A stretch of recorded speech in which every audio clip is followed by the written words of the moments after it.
बोलने का मौका दिया। मैं रोजा हूं इसलिए जल्दी बोलने का मौका दिया, इसके लिए धन्यवाद। अध्यक्ष महोदय, मैं सिर्फ एक ही विषय पे बोलने वाला हूं, वो है शालेय शिक्षण। अध्यक्ष महोदय, सबसे पहले तो मैं सम्मानीय दादे भूसे जी का धन्यवाद करूंगा। आपके साथ मैंने काम किया है, हमने टेक्सटाइल का प्रॉब्लम सॉल्व किया था। शालेय शिक्षण के अंदर मैं एक निवेदन करना चाहूंगा। आज शालेय शिक्षण अर्बन एरिया में यूडी के अंतर्गत आता है और यूडी के अंतर्गत आने की वजह से जो शालेय शिक्षण विभाग है वो प्राइमरी एजुकेशन में हम कितने भी सुझाव करें यहाँ पर खड़े रहकर, आप लोग कहते हैं कि यूडी के अंदर आता है। यूडी के अंदर आप मुझे बताइए, इतने सीनियर लोग बैठे, DP plan, land use change के सिवा यूडी कभी किसी निकष पे देखता ही नहीं।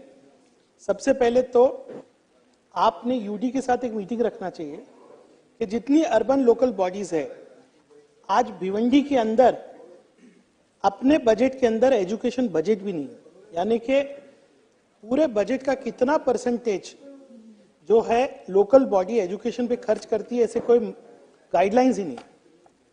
मेरे शहर में तो 5 साल में 50 लाख रुपया भी खर्चा नहीं किया और कोई निकष ही नहीं है कि क्वालिटी ऑफ एजुकेशन क्या होना चाहिए, रिफॉर्म क्या होना चाहिए। कम से कम रूरल एरिया में तो आप देखते हो।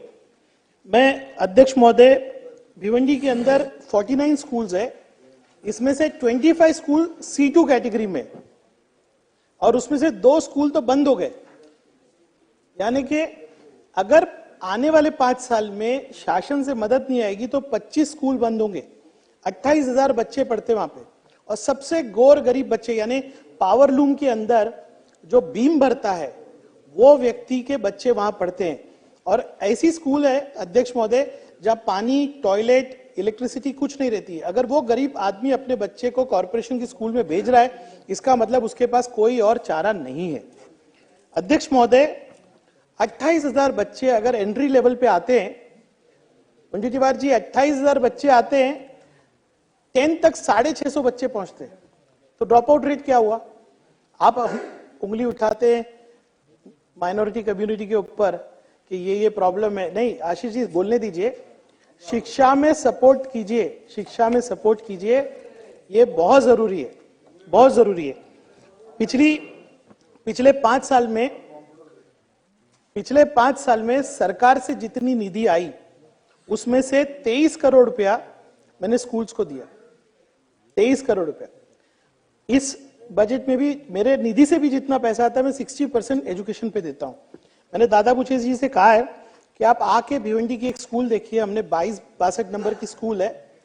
पूरी स्कूल जो है बोमी ईरानी करके आर्किटेक्ट मुंबई के, उन्होंने बना के दिया और 9 करोड़ में स्कूल बनी। तो 100% डिजिटल स्कूल है, 100% डिजिटल स्कूल। आप वो आके देखिए। मैं ये सब बैकग्राउंड इसलिए बोल रहा हूं कि मुझे उम्मीद है कि आप इस सेशन के बाद यूडी के साथ एक मीटिंग रखेंगे।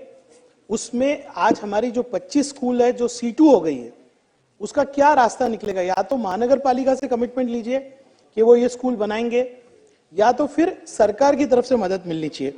अध्यक्ष महोदय, एक प्रस्ताव जिसके लिए मैं 5 साल से लड़ रहा हूं कि ड्रॉप आउट रेट क्यों होता है, क्योंकि हमारी जितनी भी स्कूल है या तो 7th स्टैंडर्ड या 8th स्टैंडर्ड तक होती है। ये होना चाहिए कि बच्चा अगर किंडरगार्टन में आया तो वहां से 10 तक जो है वो ये स्कूल में पढ़े। मंत्री महोदय जी, 2 हम लोग प्रकल्प भिवंडी में कर रहे हैं। एक मिशन मेरिट के तहत हम लोग 7th स्टैंडर्ड से 10th स्टैंडर्ड तक जितने बच्चे, हमारे पास 650-700 बच्चे, उसमें हम स्कॉलर बैच बना रहे हैं। उसके अंदर जो कमजोर बच्चे हैं उनको भी सपोर्ट कर रहे हैं। ये आप स्टेट वाइड कीजिए ताकि परसेंटेज बढ़ सकता है। हमने अभी 4 चीजों पे काम किया है। बेसिक इंग्लिश, एंटरप्रेन्योरशिप यानी बिजनेस कैसे करना है, उसका सिलेबस बनाया हमने पूरा। उसके बाद AI टूल्स।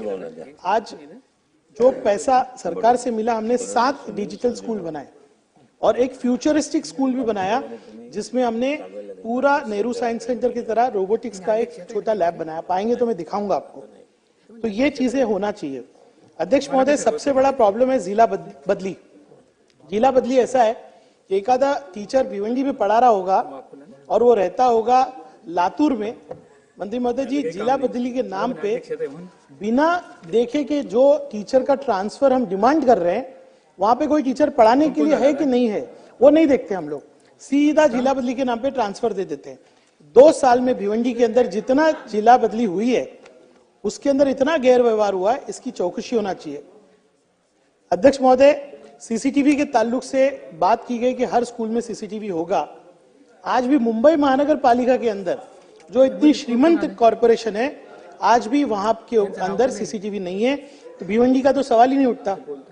आपने सभागृह को पिछले सरकार ने ये आश्वासित किया था जब एक इंसिडेंट हुआ था कि हर स्कूल में सीसीटीवी होगा, आज भी वो नहीं है। अध्यक्ष महोदय, मैं बीएमसी के 2 ही मुद्दे लूंगा। आशीष जी, बीएमसी, राजकुमार बडोले ने आप 2 मुद्दे ध्यान से सुनिए। आशीष शेलार जी थे, अमित साटम जी, हम लोग नगर सेवक थे, हमने स्कूलों को बचाने का काम किया। आज एक धोरण मुंबई महानगर पालिका ने पिछली सरकार के प्रेशर में पास किया है कि 2010 में अगर आपने बीएमसी की स्कूल भाड़े पे ली है और उसमें 50% रूम आपके पास है, जिसके लिए हमने लड़ा कि उसको खाली करो प्राइवेट स्कूल, प्राइवेट लोगों से, वहां पे शाखा खुली थी, वहां पे प्राइवेट कॉलेज चल रहा है। मुंबई महानगर पालिका ने एक धोरण बनाया, मैं आपको उसकी कॉपी दूंगा, कि वो एनजीओ ही उसका रीडेवलपमेंट करे, हम स्कूल ही उसको दे देंगे। मैं नाम यहां नहीं ले रहा हूं, एक ही मिनट में खत्म करूंगा। राजकीय दबाव में ये किया गया और आज 2 प्रस्ताव कमिश्नर के टेबल पे, कौन से माजी मंत्री के वो भी बता सकता हूं मैं।